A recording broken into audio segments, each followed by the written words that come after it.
Olá pessoal, tá no ar mais um episódio do Cast for Closer, seu podcast para dominar Inside Sales e colocar suas metas no bolso. Para você que nos ouve pela primeira vez, meu nome é Diego Cordovez e esse programa é feito pela MeTime, referência brasileira em Inside Sales.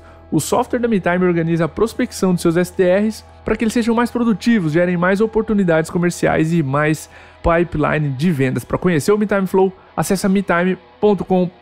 O tema do episódio de hoje é executando e profissionalizando a estratégia de Sales Enablement. Esse já foi um episódio aqui introdutório com a Bárbara há um tempo atrás, e para falar dessa vez sobre Sales Enablement, a gente trouxe o Eduardo Vieira. Ele é Head de Revenue Enablement na Pipefy. Amigo, ouvinte do Cast for Closers, a Pipefy tem um processo muito maduro de enablement, de Revenue Enablement, envolve mais do que vendas, e a gente quer, com esse episódio aqui, conhecer a fundo esse programa. Então trouxemos o Eduardo para falar um pouquinho o conteúdo dessa empresa da Pipefy com a gente. Eduardo, seja muito bem-vindo ao Cast for Closers, cara. Teu episódio aqui com a gente. Fica à vontade para se apresentar, para apresentar a Pipefy também, né, para quem ainda não conhece, e dar um abraço na audiência, cara. É um prazer estar aqui, Diego, como um bom enabler que gosta de ir atrás de conteúdo bom aí. Já ouvi bastante coisa do podcast de vocês.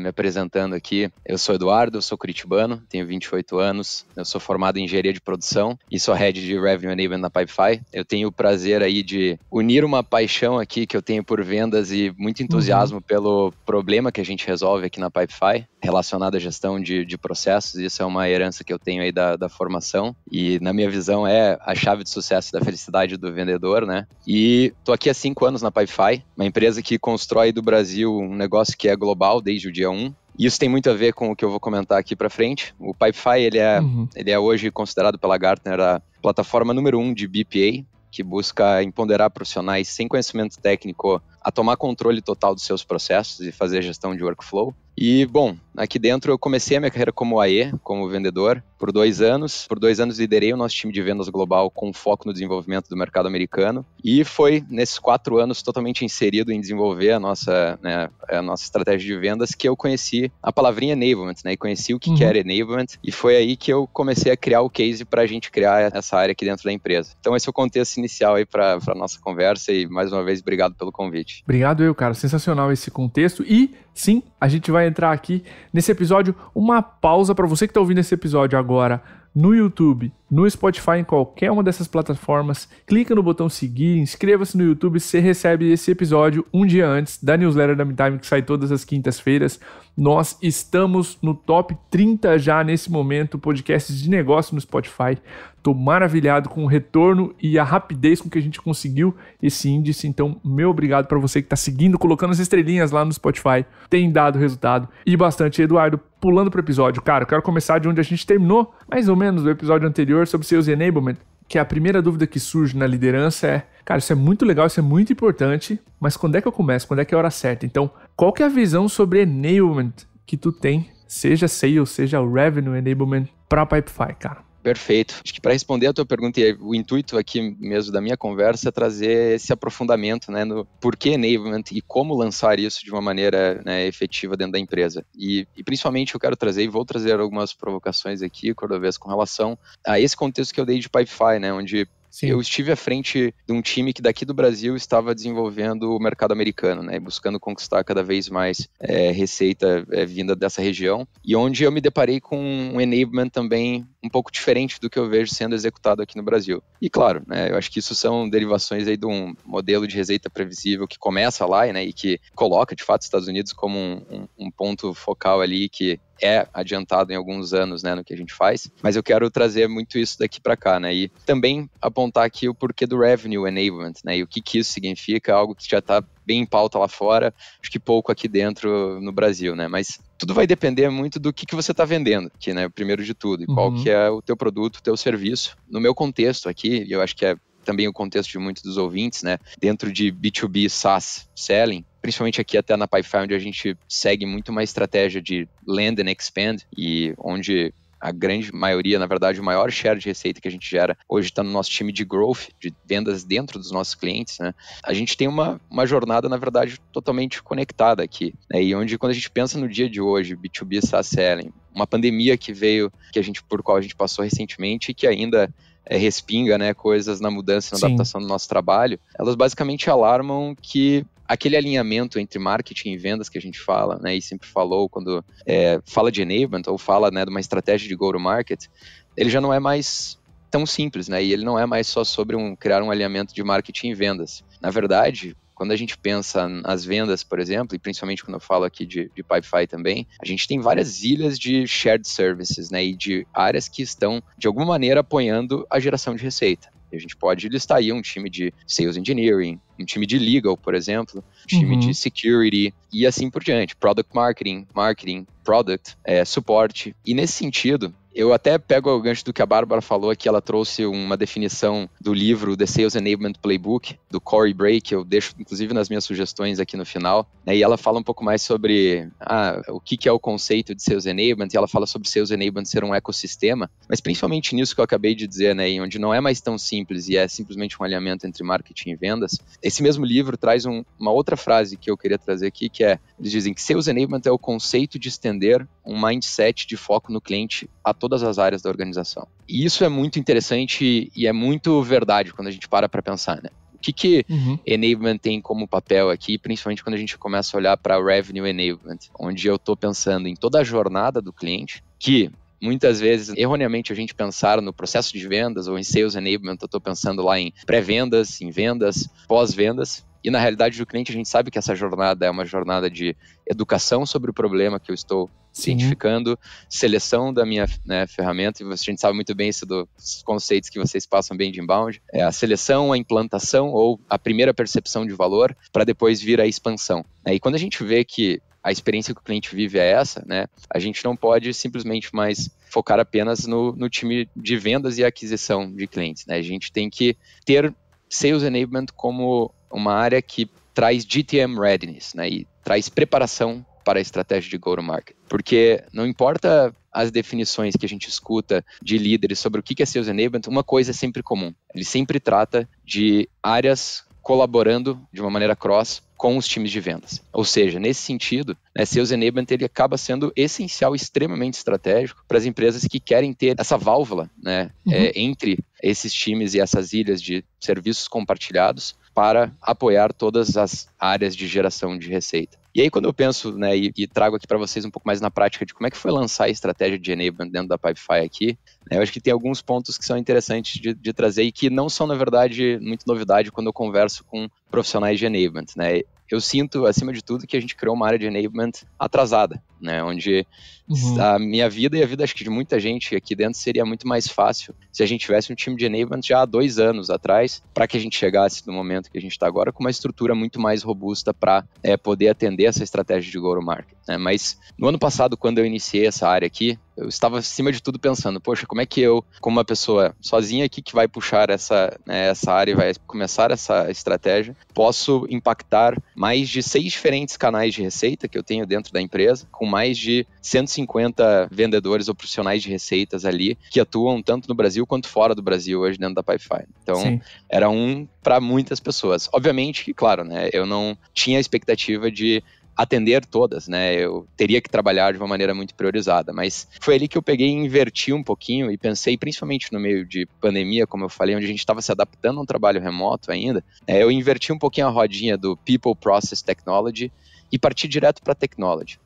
E muito de insights que eu fui colhendo, né, dos nossos times, e aí eu formulei aqui um nomezinho aqui que eu chamei da tríplice coroa de tecnologias de Enablement. E eu foquei o meu tempo, principalmente enquanto eu transacionava de uma posição de liderança de vendas para Enablement, em trazer os principais vendors que seriam nossos parceiros em melhorar ou capacitar a experiência do que eu queria trazer inicialmente para Enablement, né? Essa tríplice coroa consiste num Knowledge Management System, né, e nesse sentido a gente elegeu implementar o Guru aqui dentro, né, uma plataforma que daria, e eu estava muito ansioso ali de ver a gente contratando pessoas, né, e que iam chegar até a empresa num trabalho remoto, onde a gente ainda estava totalmente desorganizado, com um monte de documento perdido por drives e muito conhecimento dentro da cabeça de poucas pessoas na empresa. Ao mesmo tempo, a gente precisava lançar, né, programas de onboarding, de treinamento, e precisava ter alguma maneira, na verdade, de criar, né, caminhos de aprendizado para os nossos representantes, e foi aí que a gente implantou um Learning Management System. Esse foi o chamado Wonderwork, uma ferramenta pequena e simples que foi rápida para implementar. E o terceiro ponto aqui é o coaching.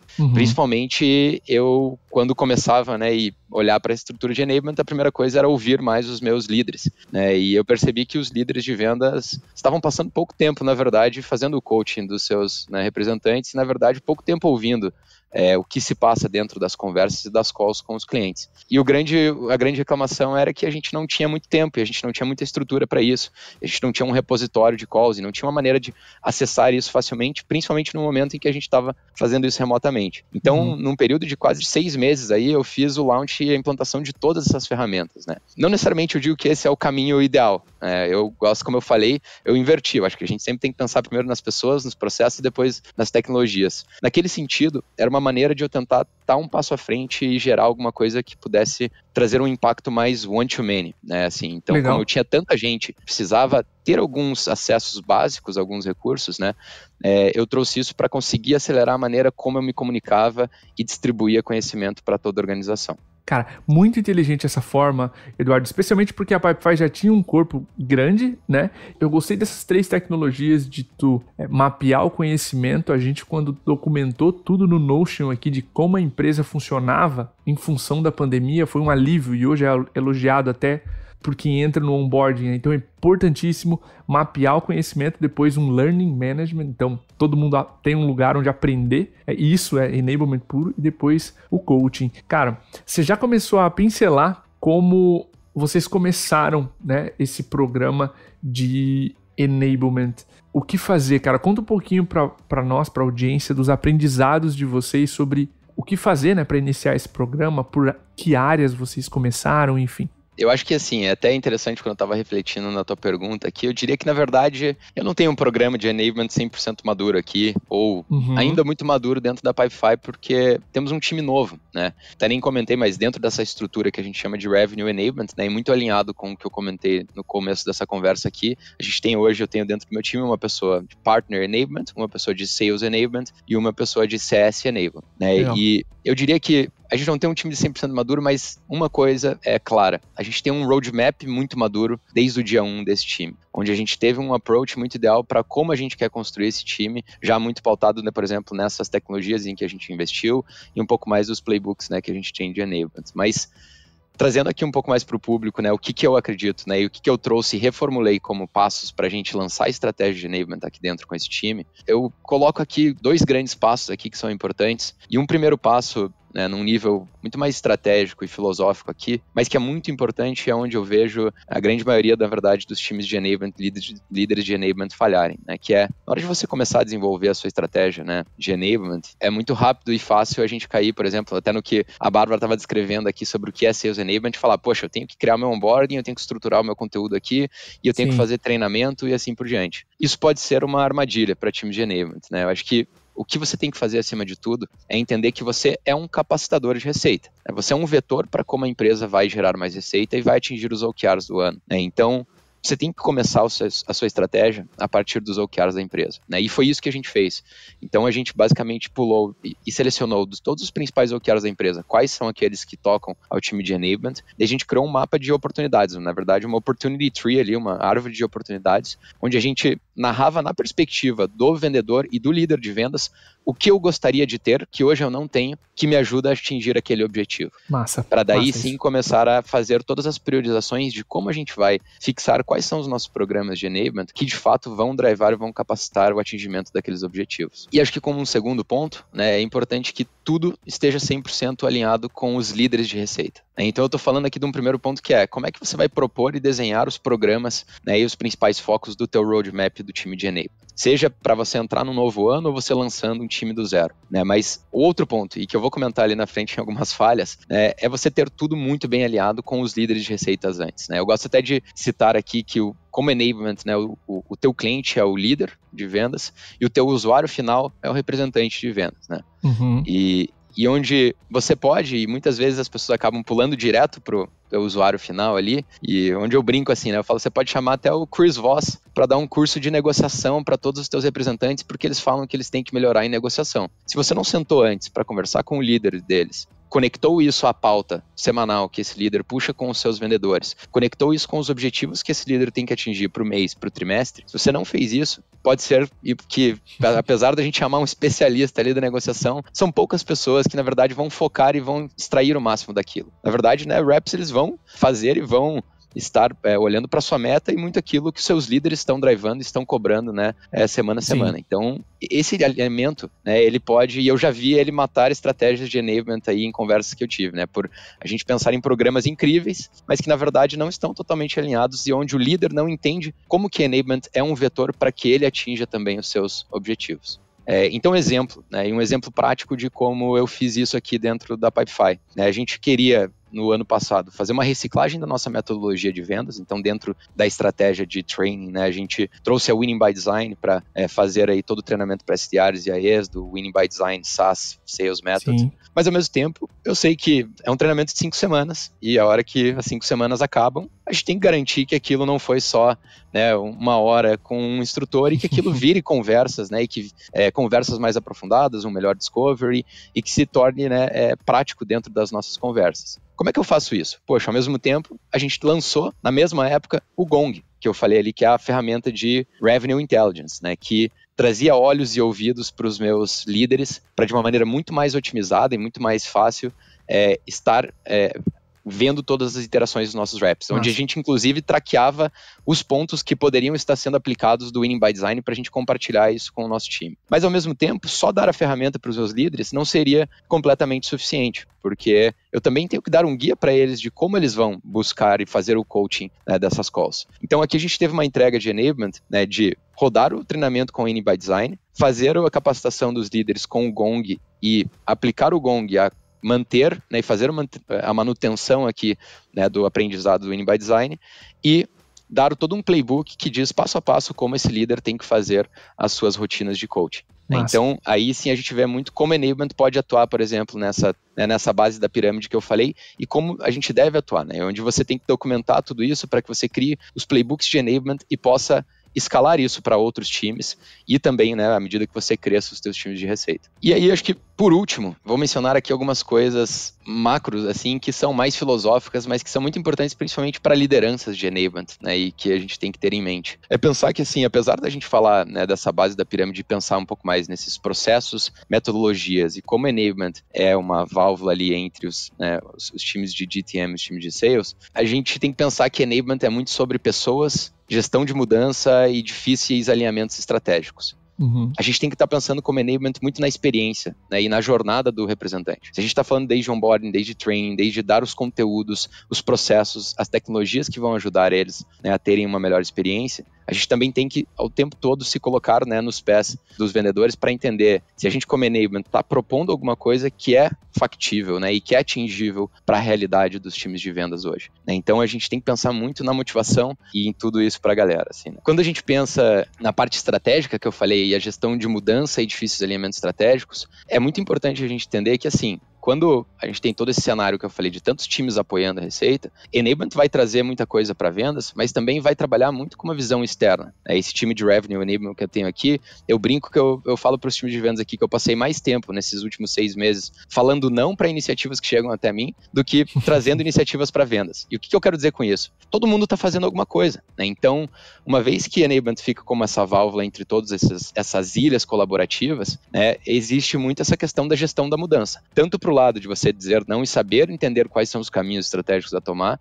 bem como também, né, você saber vender as mudanças que são necessárias, né, porque mudar é sempre difícil e eu gosto muito do Kevin Dorsey aqui, o KD, que é um cara que eu sigo ali, ele sempre fala que atrás de todo KPI tem um behavior, né, e se a gente quer melhorar um KPI ou mais que a gente tem que mudar um behavior, né? Então o enablement é muito sobre mudar, né, behaviors, mudar comportamentos aqui, e a gente tem que saber fazer a gestão disso. E aí acho que por último, como um bom ponto, a gente também focar em trazer quick wins no começo do launch aí da estratégia de enablement. O que eu quero dizer com isso? Essa eu sei que é uma realidade do Brasil e eu passei por isso aqui, né? Um bom exemplo até é dizer que eu tive, não uma resistência, mas eu não tive a ideia de enablement priorizada, por exemplo, a ser criada na Pipefy aqui no Brasil, até que a gente contratasse e trouxesse, na verdade, um novo presidente que veio dos Estados Unidos e que tinha uma visão de que ele não entendia por que a gente não tinha uma área de enablement, né? E aí onde ele abriu esse espaço para a gente puxar isso. Isso significa que não é uma questão de se provar, mas é muito mais uma questão de mostrar para vários líderes de vendas que talvez não conheçam muito bem o que enablement é ainda e o impacto que ele pode trazer, é a gente tentar já no começo desse programa da estratégia de enablement, trazer quick wins para que você possa ganhar um pouco mais, né, o amor aí dos teus vendedores e aí dos teus líderes. Um bom exemplo aqui da Pipefy, né, foi o onboarding do nosso programa de Young Guns que a gente tem aí. A gente faz o programa de Young Guns da Pipefy, é o programa de trainee, onde a gente recebe SDRs, mais ou menos 20 SDRs por ano novos, né? O time de enablement aqui do Pipefy focou completamente em fazer todo um programa de onboarding diferente, como a gente nunca fez, né, para esses times. A gente teve, depois do final do segundo mês, né, desses times aí, o melhor resultado histórico de pipeline gerado e de demos marcadas, né? E aí, com isso, tanto os líderes desse time quanto alguns outros líderes vieram até o time de enablement falando, olha, acho que a gente está pensando em colocar no forecast um sales trainer, né, uma pessoa focada para enablement dentro do meu time. Acho que eu estou precisando disso também, né? Então é muito uma maneira que a gente vai eventualmente tendo que comprar um pouco o nosso espaço ali dentro. Cara, animal. Um baita de um guia aqui de construção de programas de enablement. Isso mostra não só, acho que a maturidade da Pipefy em construir a estrutura por trás, o ponto que tu comentou de enablement servir como uma válvula, filtrar todas as informações, né? Se você não presta atenção nisso, daqui a pouco você tá cobrando teu account executive por tanta coisa, né? Que ele tem, além de descobrir fit, etc, e tudo que ele tem que fazer na descoberta ali, no diagnóstico, e toda a maturidade que vocês criaram nesse programa, que, como tu mencionou, apesar de não estar 100% formalizado, é mega maduro e um ótimo playbook aqui para quem está começando a pensar em fazer enablement e implementar. Eduardo, tá no caminho certo. Cara, pra gente finalizar, que erros, cara, vocês acometeram e aprenderam aí nesse programa de enablement pra gente passar pra nossa audiência? O melhor pro final, né, Cordovez? A gente tem que aprender com os erros dos outros, né? Exato, sabedoria. Erros só os novos. Exato. Eu listei alguns aqui, e eu até tô olhando algumas anotações, porque tem alguns que eu acho que são comuns e que eu observo, alguns que eu fiz com toda certeza. O primeiro deles, eu acho que a maneira como eu classifico é ser narcisista com o mundo utopista da cabeça de um enabler. E o que eu quero dizer com isso? O perfil muito da pessoa que trabalha com sales enablement é muito de pessoas que são loucas por conhecimento, né? E igual eu sou um sales nerd, assim, cara. Eu tô lendo tudo, vendo podcast e buscando muito conhecimento, e isso também me ajudou a propulsionar minha carreira como vendedor, né? Claro. E aí o que acontece, né? Muitas vezes nesse lado aí a gente começa, beleza, eu consegui a minha posição de enablement, vamos começar a enablement dentro da empresa, eu vou construir a universidade da empresa, Universidade MeTime. Aqui você vai encontrar de 1 a 100 todos os itens e todo o conhecimento que você precisa ter na empresa. É muito interessante, né? E é tentador, porque dá vontade de fazer isso, e eu fiz isso, tá? Eu criei, por exemplo, lá um evento em que eu falei, poxa, eu vou ensinar todos os times de vendas e 250 pessoas, toda semana a gente vai ter um treinamento X aqui. Foi bom? Foi, claro. Era conhecimento. Conhecimento nunca é demais, né? E ajudou muitas pessoas. Mas ao mesmo tempo eu parei e pensei, poxa, e os OKRs, né? Como eu falei, e aqueles passinhos, né, que eu tenho que voltar, algumas casinhas aqui para pensar, poxa, como é que eu tô impactando, né, e tô drivando e aumentando a chance da gente atingir esse nosso objetivo. Então esse é um ponto aqui do porquê eu trago isso, né? Porque apesar de algumas pessoas ganharem lá, eu também estava tirando 1 hora de 200 pessoas, por exemplo, né, que poderiam estar fazendo outras coisas por semana, né, e isso tem o seu impacto também, né, e enablement tem essa responsabilidade. O segundo erro aqui que eu coloco é muito o reverso aqui do que eu falei ali em cima, né, que é negligenciar a comunicação com líderes e representantes, e principalmente líderes, né, eu acho que, acima de tudo, assim como eu mencionei antes, se você pensar em vários programas de enablement que são interessantes e que inclusive atacam muito bem o que os teus vendedores estão pedindo, mas você não alinhar muito bem com o seu líder isso, muitas vezes você pode acabar jogando todo o teu esforço por água abaixo, porque você não vai ter times que estão focados naquilo, e muitas vezes eu já vi, né, quase que as pessoas olharem para enablement como algo extra, né? E quer dizer Sim. assim, poxa, meu líder tá me cobrando para bater minha meta, para executar esses números, para fazer isso. E é isso que ele me pediu da semana. Então, se sobrar um tempinho, eu vou curtir aquele treinamento que vai rolar na semana. Então isso é muito, muito importante, isso é uma coisa simples, mas que eu vejo muitas pessoas errarem. O terceiro ponto aqui, esse é algo que a gente não fez e fez muito bem, e é legal trazer a perspectiva de que eu estive contratando pessoas de enablement e ainda vou contratar mais pra frente esse ano aí. Acho que eu falei com mais de 20 candidatos, assim, no mês passado aí. Era muito engraçado que muitos, ou assim, quase que a maioria deles me falavam muito sobre, poxa, é meu sonho conseguir trabalhar com esse backup tecnológico que vocês têm aí, né? Trabalhar com essas ferramentas que você me descreveu que vocês têm. E não para por aí, essas são as ferramentas de enablement, né? A gente tem muitas outras que ajudam também todo o time de vendas. O grande ponto aqui, eu acho que esse é um grande erro e que para líderes de enablement, né, ou enablement practitioners que estão ouvindo, você vai ter que rebolar aí para conseguir provar o ROI, né, de investimento nas ferramentas. Mas assim, muita gente fazendo muita coisa boa em enablement e olhando para a estratégia certa, mas falando, poxa, Eduardo, o que me dificulta é que eu estou gerenciando tudo isso daqui no bom e velho planilhão.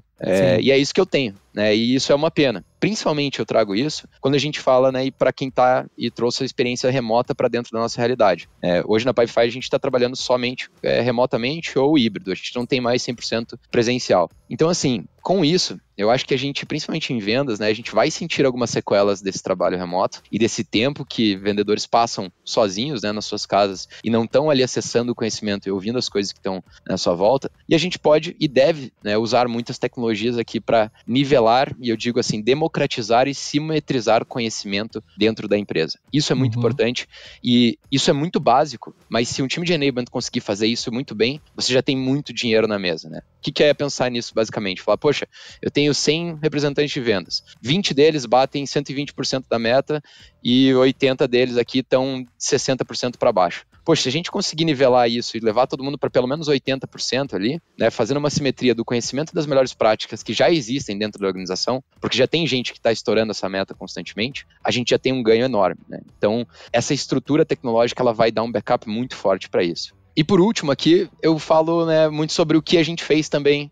bem, mas que eu vejo muitas complicações, e eu não estou trazendo que isso, né, que a gente fez é uma resposta certa, até porque eu venho lendo e analisando coisas diferentes fazer isso, mas é a questão de separar esforços de enablement e mantê-los debaixo das lideranças de receita, inclusive, né? E o que eu quero dizer com isso? Por exemplo, ter um CS enablement, por exemplo, debaixo do head de CS, ter um sales enablement em outra estrutura, ter um partner enablement em outra estrutura. O que acontece? Dentro de todo esse contexto que eu trouxe aqui no episódio, a gente, na verdade, está falando que, independentemente do público, essas pessoas elas estão fazendo a mesma coisa. Elas estão aumentando a nossa chance de gerar mais receita apenas através, né, apenas com outros roles. Mas seja isso pelos canais, seja isso pelos parceiros, seja isso por CS ou pelo time de expansion, a gente tem um objetivo comum. E, acima de tudo, quando eu olho, né, isso vai depender da realidade do negócio. Quando eu olho para a Pipefy, a gente está falando de uma estratégia de land and expand, onde a gente tem toda aquela experiência conectada que eu falei, né, desde o pré-vendas até a expansão. Ou seja, eu tenho que permitir que o meu time de enablement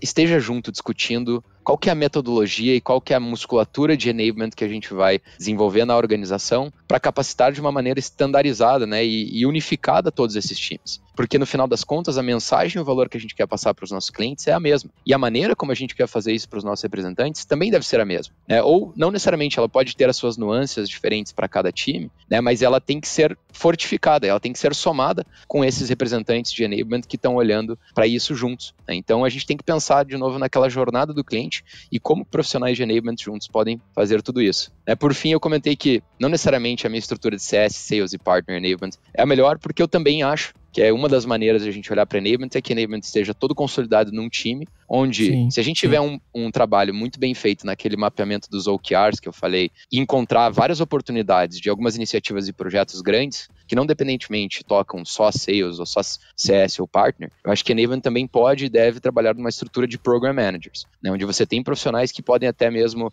de maneira efêmera, se adaptar em diferentes projetos, né, e na verdade tocar os programas que são os programas daquele ano, daquele semestre e daquele trimestre que vão alavancar o time para atingir os seus objetivos. Cara, sensacional.